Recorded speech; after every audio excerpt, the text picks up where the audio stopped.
This is a radio station of the SDC Radio Networks. The music of yesterday, today, and tomorrow. Thanks for listening.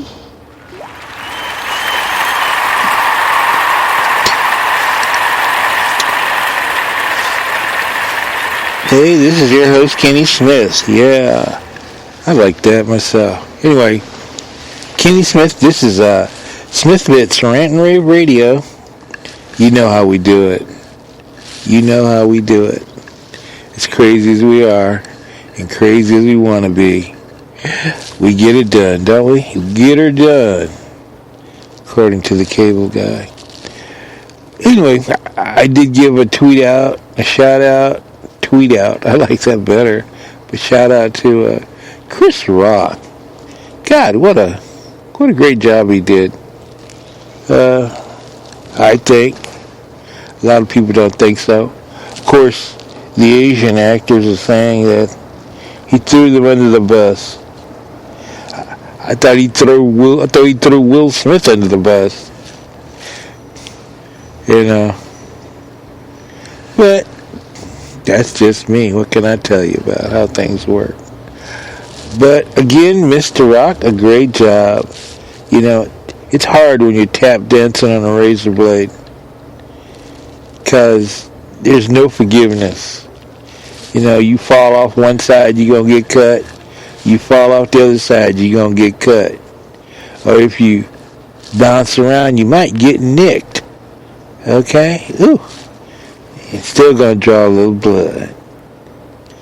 But you know, I ain't mad at you. You did a great job, Mr. Chris. Well, anyway, on this day, Super Tuesday, March the 1st, 2016. Well, I should be mad about some things. Should be angry about some things. Some things I'm not. Overall, I'm happy as a clam in mud, okay? So, I ain't really crying about anything. But this is one thing that's really unique that we need to consider. All right? I mean, so far, Mr. Trump seems like he is unstoppable. I mean, they've been throwing sticks and stones at this guy. And remember a couple of weeks ago, in one of my blogs, you know, one of the newspaper reportings that went out, I said it wouldn't hurt if Mr. Trump was president. Ain't gonna hurt at all. Because you see what Congress can do to Obama. Guess what they're gonna do to Donald Trump? Twice as bad. Twice as worse. If this is what they can do to a sitting president, imagine to the one that's coming in acting all crazy and think you're going to jump past them. It's not going to really work. He's going to get beat up. I can see him being sued many, many, many times over. So the big thing I guess they're fighting about with Mr. Trump is his Trump University or Trump Institute or Trump Institute University or whatever is Trump School Learning. If I remember that program, must have been about, I'd say 10 years ago, a decade ago, doing the crave for real estate, where you could buy and flip a house, just buying and selling, just flipping houses. You know, they're not even putting them in your name. You just quick claim them over, give us some cash, and you can take your little house and you can go sell it to somebody else around the corner for twice as much. So anyway, if I remember correctly, and I may be wrong, and please forgive me if I am, if I remember this, was it Mr. Trump had the school was on real estate, right? And in real estate, you had to, I think it cost like $3,500 for this package.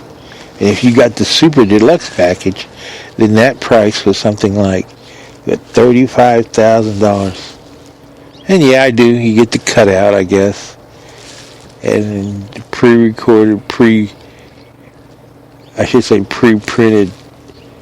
certificate that you took at school. And fill it out and put it on the wall yourself. Now, Senator Rubio is raising the point.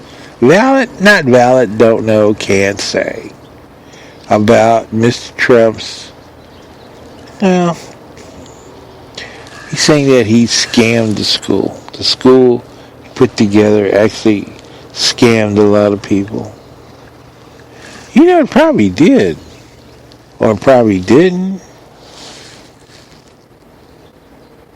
Which brings it back to me. When I went to law school, I mean, all these little rich kids and myself,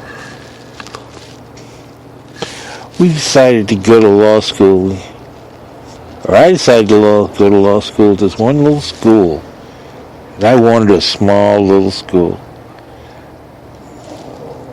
And they'd been around for a while, but they still had failed accreditation.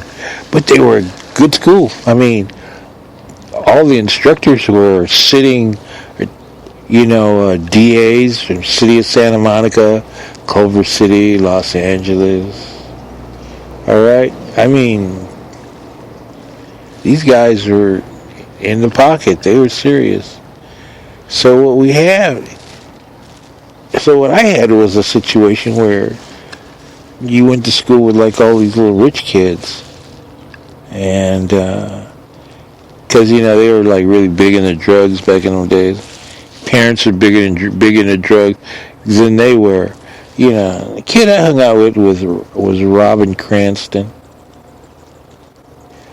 I used to do a lot of homework together. Actually, I did the homework and he entertained, but it was fun. It was a good time, had by all. But accreditation, okay, the school, I'd gone through school before they got it, and they wanted me to come back and take some more classes. And I realized, like, oh man, I'm not going to do this. It was back in late 70s, early 80s, and I go, But I learned a lot, paid for by the VA, my GI Bill. So I ain't mad at nobody for not liking what I did or didn't do. Now, we got another question about validation. Didn't I hear where they said 65% of the Republican Party do not like, or should say, will not endorse Mr. Trump if he should snatch all of these, all these delegates, and they go, and we're not going to endorse him. I mean, they're fighting with themselves. And don't they need to win? Just win, baby, or something? I don't know. Goodness, I don't know. I've never seen a meaner election in my little lifetime. And one of the elections I always reference and always come up to over the years has always been Andrew Jackson's wife, the First Lady. And that was a movie with Charlton Heston and Susan Hayward. Great movie. The First Lady, how they hounded her. I mean, they literally just hounded her to death. They dogged her in the papers. I mean, they were nasty. The people talked about her horribly bad. And it caused her demise. I mean, it just broke her heart. And, of course, her husband, He won the presidency. So when he went to Washington, he went there by himself. But he was right next to him in spirit. Because when he had won, she knew it before she passed away.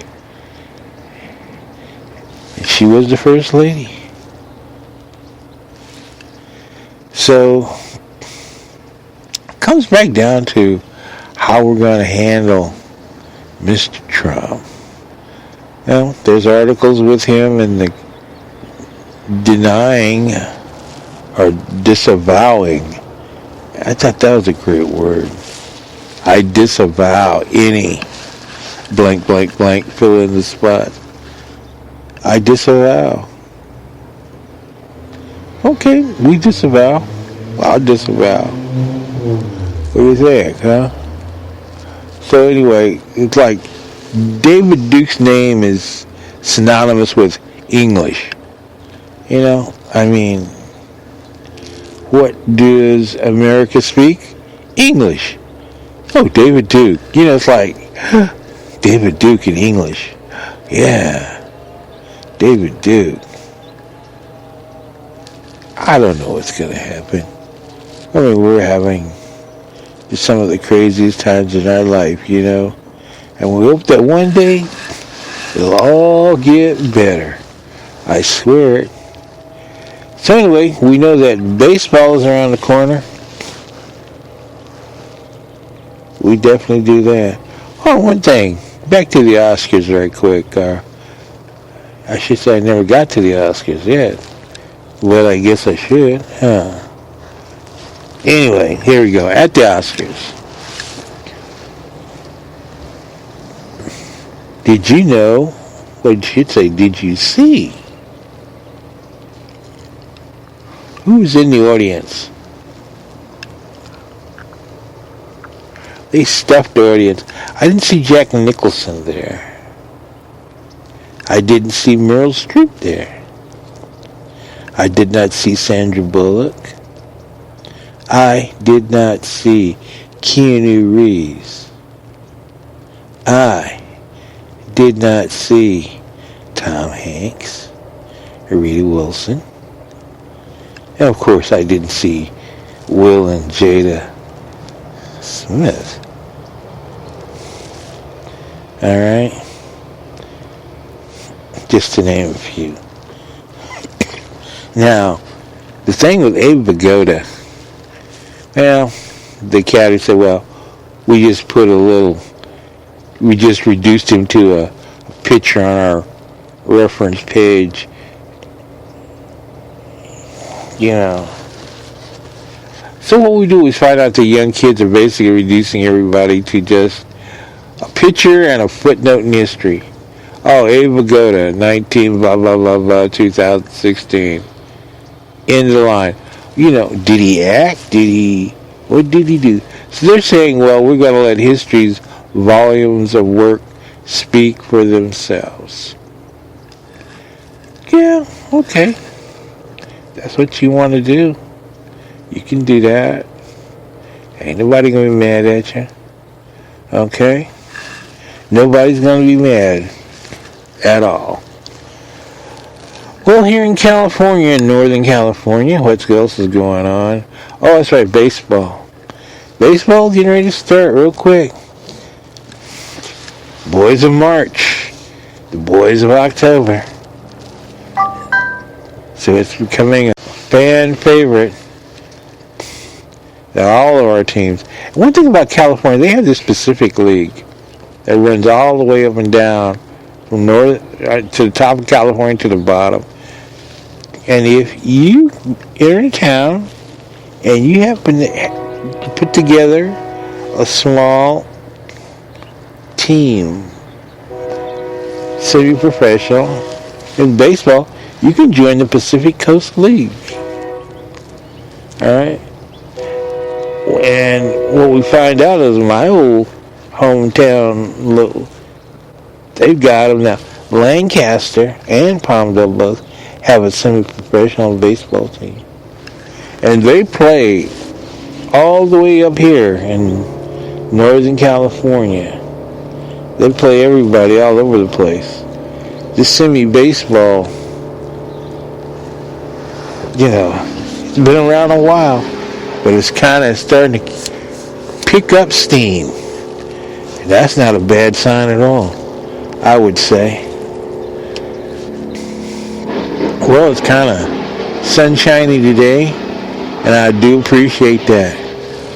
Oh, one more thing on the rant and rave side, but on the entertainment side, we got R.G. Ingersoll is attempting to sign G.C. Cameron. We're not going to say attempting. Oh yeah, attempting. He's talking to him. G.C. Cameron gets a lot of offers. A lot of one-shot offers to do things because he has such a talented voice. He's like 6 persons. I mean, he has 6 distinctive singing styles and tones. And that's incredible. That you find a person that has so many ranges and can sing like anybody, basically. But GC when he's doing his thing, because it's all GC, and it's a shame. Multi-platinum, a lot of stuff with the Temptations, okay, and of course his big record, big soundtrack record was So Hard to Say Goodbye for Cooley High, the movie that spun off so many artists for that time. I mean, one film, almost everybody in that show became a star. Isn't that crazy? In that film. And G.C. Cameron did the soundtrack. Well, actually, G.C. Cameron, there was another soundtrack. I know you heard us talk about it before. The original soundtrack for Cooley High was called The Night Before. And it was also sung by G.C. Cameron. But what happened is right at the last minute, when they was finalizing the film, they decided to pull out The Night Before, written by Ingersoll and Lee Rogers and I think Pat Posen or somebody, and decided to put in It's So Hard to Say Goodbye. And as they say in the business, the rest is history.